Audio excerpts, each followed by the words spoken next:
Good morning to all the viewers.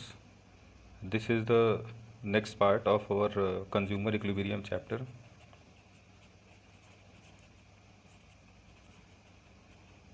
In the first chapter, in the first part and second part, sorry, we have described about the consumer equilibrium case of single commodity and law of diminishing marginal utility. In this case, we will discuss about the ordinal approach. और ordinal approach के बारे में हम लोग पहले ही बात कर चुके हैं इससे पहले वाले वीडियो में। तो ऑर्डिनल अप्रोच में हमने बताया था कि इसमें जो है हम लोग क्या करते हैं, ये कार्डिनल नंबर्स में वर्क नहीं करता है, ये रैंकिंग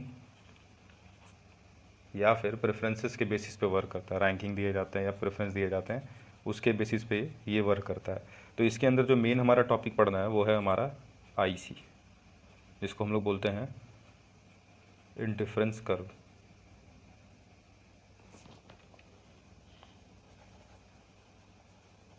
अब इंडिफरेंस कर्व होता क्या है और इसके क्या फीचर्स वगैरह होते हैं पूरे डिटेल में आज हम लोग इस वीडियो में अपने देखेंगे। तो सबसे पहली बात देखते हैं कि इंडिफरेंस कर्व होता क्या है और क्या इसके जो है मीनिंग वगैरह होते हैं। तो इंडिफरेंस कर्व नॉर्मल कुछ खास अलग सा नहीं होता, ये ग्राफिकल रिप्रेजेंटेशन है। इसकी डेफिनेशन की बात कर लें हम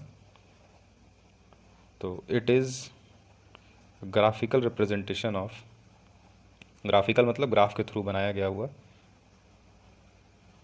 graphical representation of combination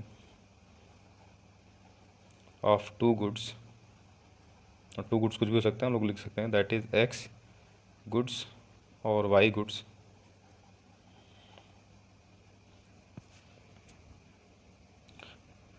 which gives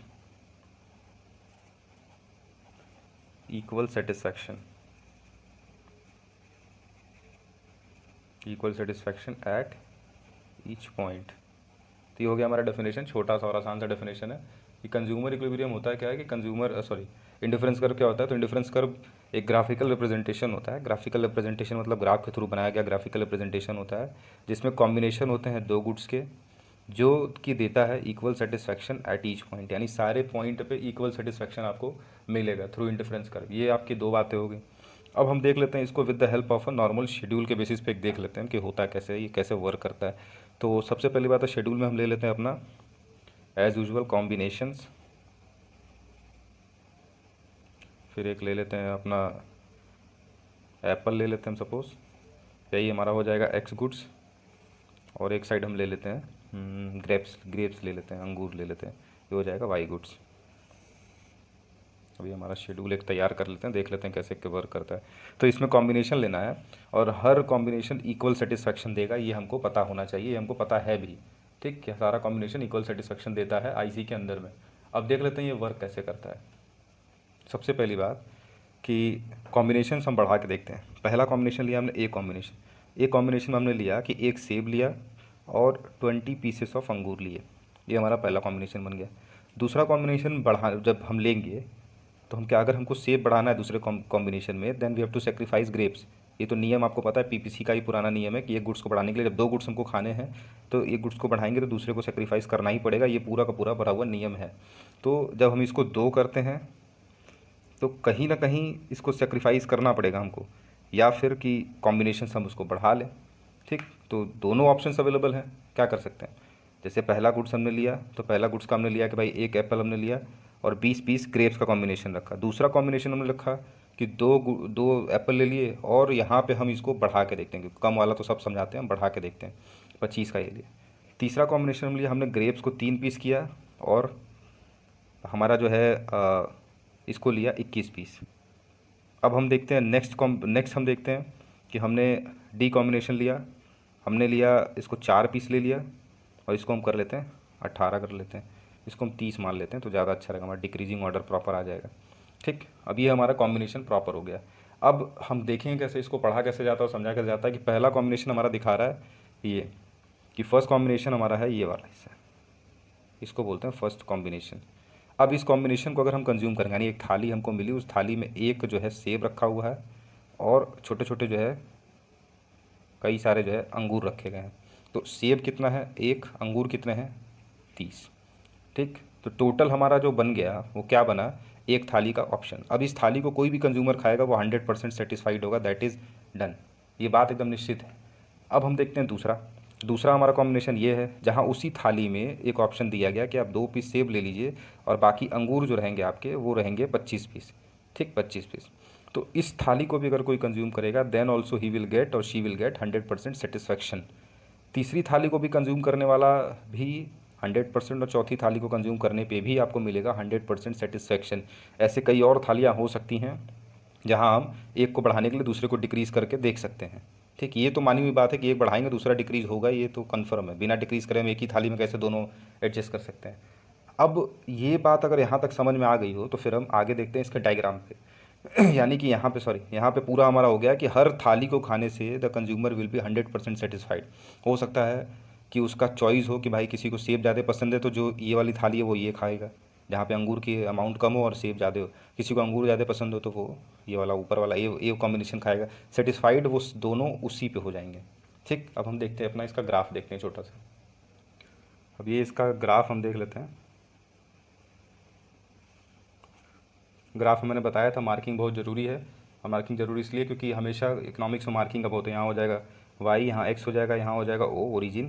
यहाँ पर हम ले लेते हैं एक्स गुड्स हमारा क्या था तो एप्पल, यहाँ एरो आगे दिखाएंगे।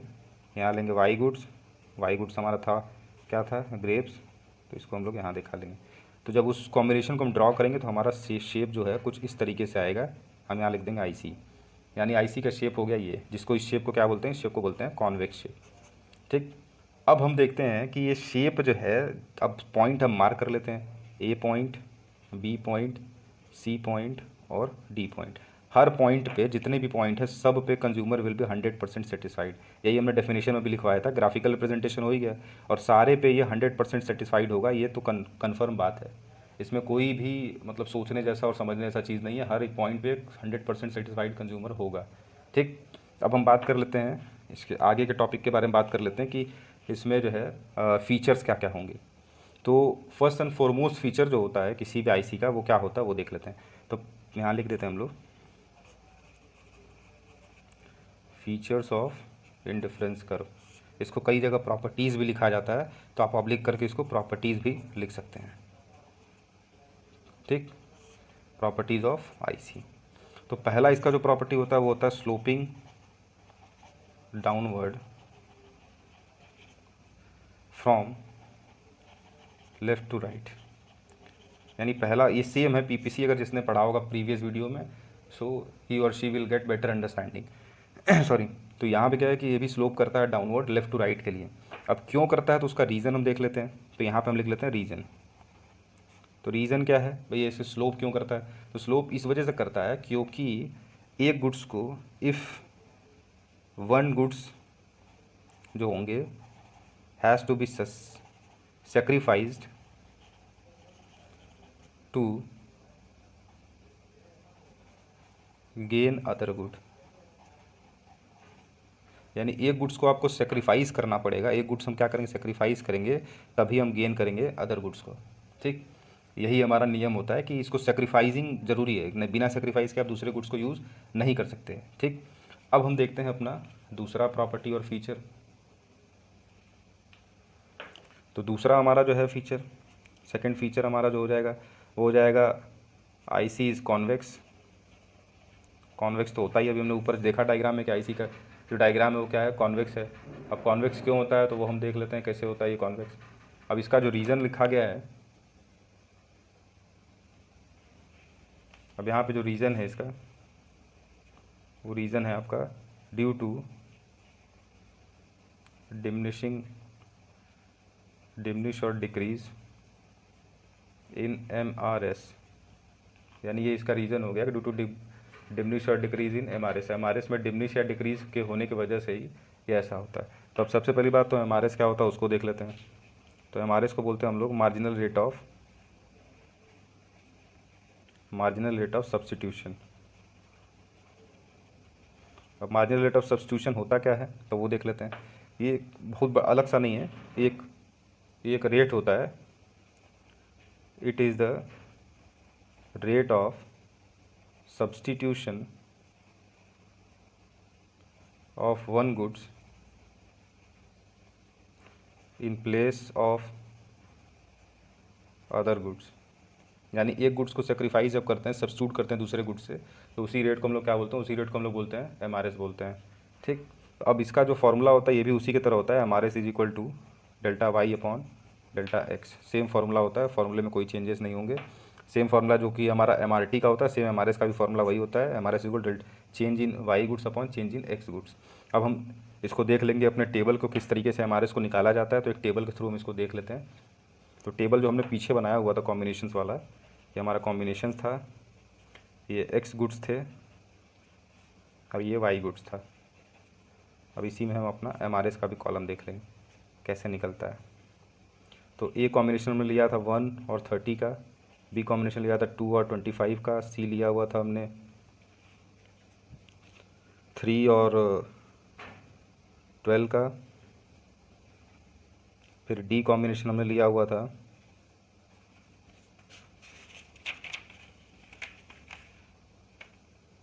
21 था सॉरी, और डी लिया था 18 का।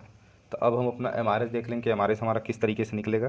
जब एज़ पर फॉर्मूला हम देखेंगे तो पहला हमारा MRS नहीं निकलेगा, दूसरा क्या निकलेगा, तो वाई गुड्स को चेंज निकालना है। तो नीचे से ऊपर वाला जब माइनस करेंगे हम, नीचे से ऊपर को जो माइनस करेंगे तो ये हो जाएगा 25 माइनस 30 अपॉन, यहाँ से यहाँ माइनस करेंगे तो हो जाएगा 2 माइनस 1, कितना हो गया, ये हो गया 5 अपॉन 1 इज इक्वल टू 5, यानी यहाँ हम लिख देंगे 5। फिर दूसरा इसी तरीके से निकालेंगे तो हो जाएगा, नीचे से ऊपर माइनस करेंगे 21 माइनस 25 हो जाएगा 4, यानी हो जाएगा 4 अपॉन 2 माइनस 3 तो हो जाएगा 1 इज इक्वल टू 4, यहाँ हो गया आपका 4। इसी तरीके से यहाँ से हम माइनस करेंगे, यहाँ माइनस करेंगे तो आ जाएगा 3। अब हम देख रहे हैं कि हमारा इस डायग्राम में जो MRS है वो क्या हो रहा है, वो डिक्रीज़ कर रहा है। तो यही हमारा मेन पॉइंट है कि MRS डिक्रीज़ कर रहा है, इसलिए जो हम अगर इसका अगर हम शेप ड्रॉ करेंगे, इस शेड्यूल का अगर हम शेप ड्रॉ करेंगे तो वो हमारा 100% क्या आएगा, कॉन्वेक्स आएगा, एकदम 100%। इसमें कोई रोक नहीं सकता, ये कॉन्वेक्स आना ही आना है किसी भी हाल में। ठीक, अगर यही चीज़ इंक्रीज़ करता तो हम यहाँ देख लेते हैं क्या होता। अगर MRS जो है आपका डिक्रीज़ कर रहा है तो शेप आपका कॉन्वेक्स होगा, MRS अगर इंक्रीज़ करता है तो वही शेप कॉनकेव हो जाएगा, और MRS अगर ना इंक्रीज़ करें डिक्रीज़ करें, कांस्टेंट रहता है, तो शेप हमारा हो जाएगा स्ट्रेट लाइन। ये हमारा एक है।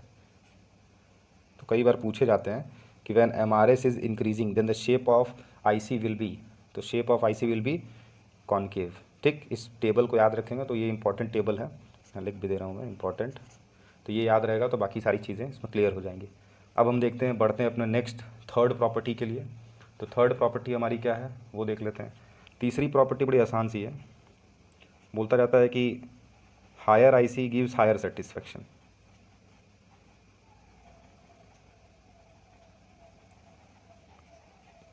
यानी जितने बड़े IC पे हम जाएंगे उतना सेटिस्फेक्शन हमको मिलेगा। जैसे कि डायग्राम के थ्रू हम देख लेते हैं, ये हमारा IC मैप है, ये IC number 1, IC number 2, IC number 3, ऐसे कई सारे ICs हो सकते हैं।